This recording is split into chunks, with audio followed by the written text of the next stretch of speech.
Haleluya. Najua kwamba tunaelekea katika msimu ambao ni wa Pasaka. Najua kwamba kuna wale wamejiandaa nguo nzuri kung'ara, kuna wale ambao wamejiandaa kwa ajili ya kusukwa nywele, kuna wale wamejiandaa katika vitu vya aina mbalimbali. Basi mimi namshukuru Mungu nimejiandaa kuingia katika magunia.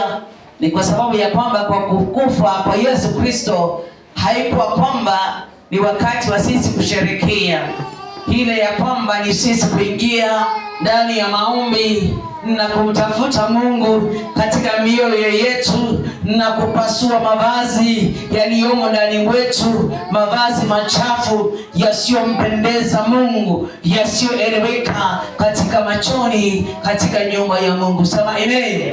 Kwa hivyo ni wakati wa kupasua mavazi tuliyo nazo machafu na kumrudia Mungu. Sema amen. Kama jinsi Noeli mbili inasema kwamba tukamrudie Mungu kwa kupasua mavazi yetu. Sema amen. Yaani kwa kufunga na kuomba. Sema amen.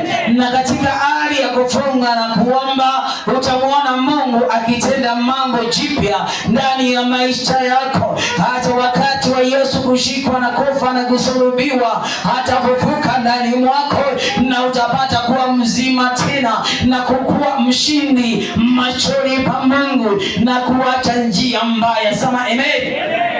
Na kusameheana.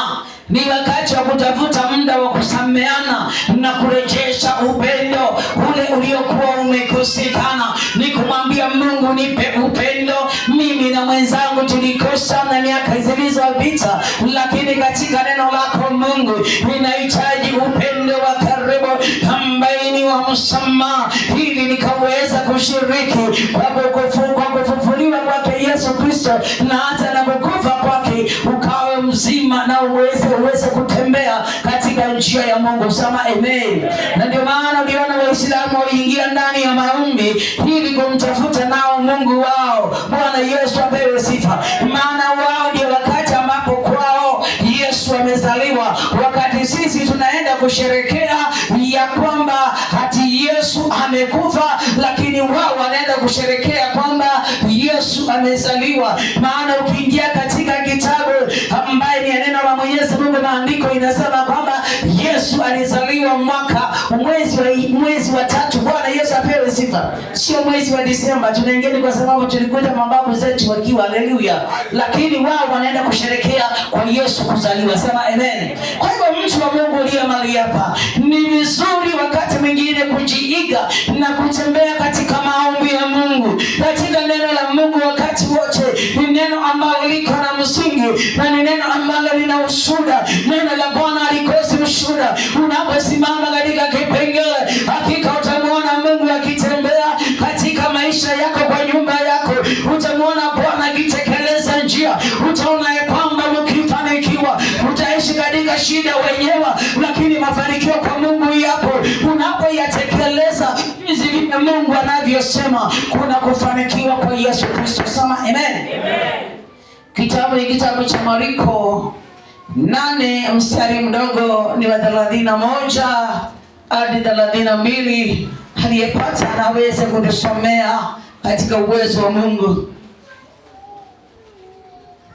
Itasoma Marko 8:31-32. Biblia inasema akaanza kuwafundisha kwamba imempasa mwana wa Adamu kupatikana na mateso mengi. Tunasimama, tutaenda nayo kwa pole pole. Ile yetu tunaendanga mdogo mdogo. Sema amen.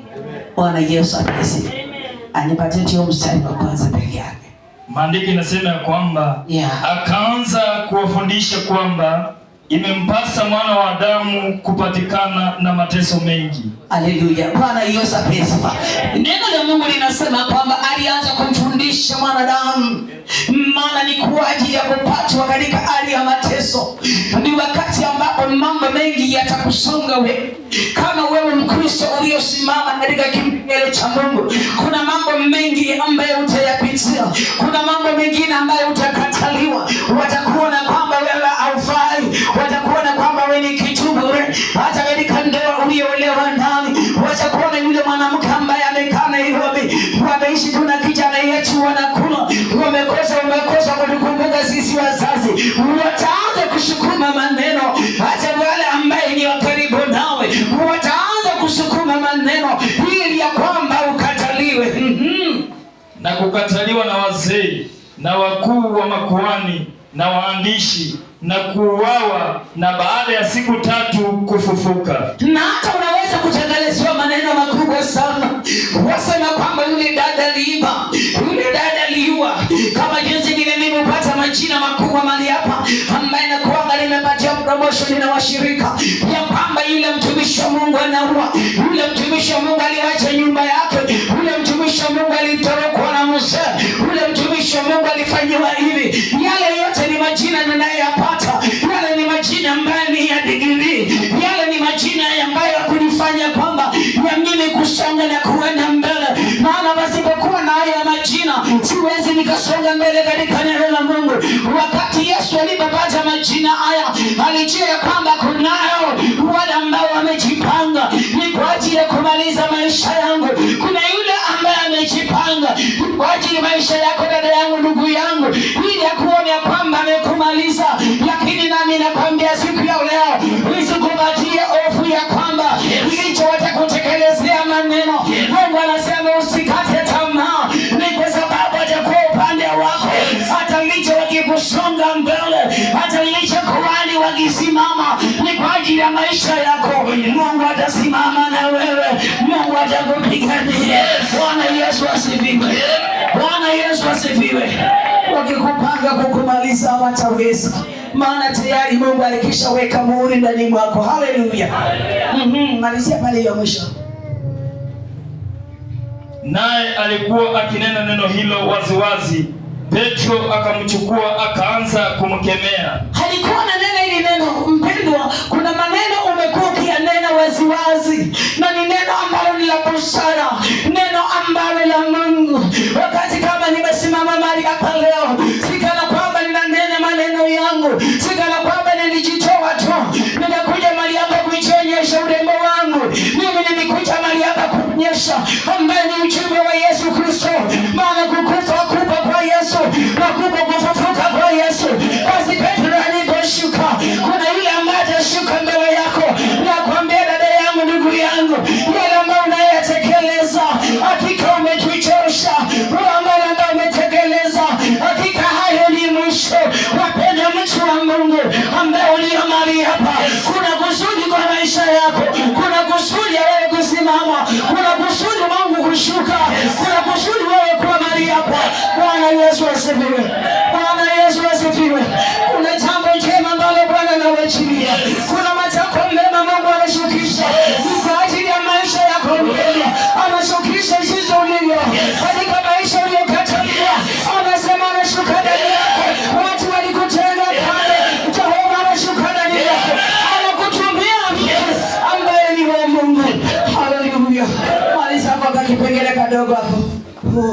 Biblia inasema kwamba akageuka akawatazama wanafunzi wake, akamkemea Petro akasema, nenda nyuma yangu Shetani, maana hayawi yaliyo ya Mungu bali ya wanadamu. Amen. Kwa hivyo mambo ya wanadamu isikustue. Haleluya. Watakusema sema, watakupaka matope, lakini Mungu atabakia kwako. Sana hivi. Usichoke kwa jambo lolote.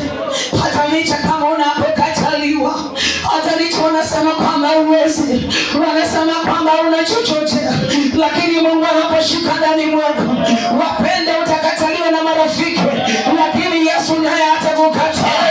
Utakataliwa na dunia, lakini Yesu atakukataa. Rafiki yako atakukataa, lakini Yesu atakukataa.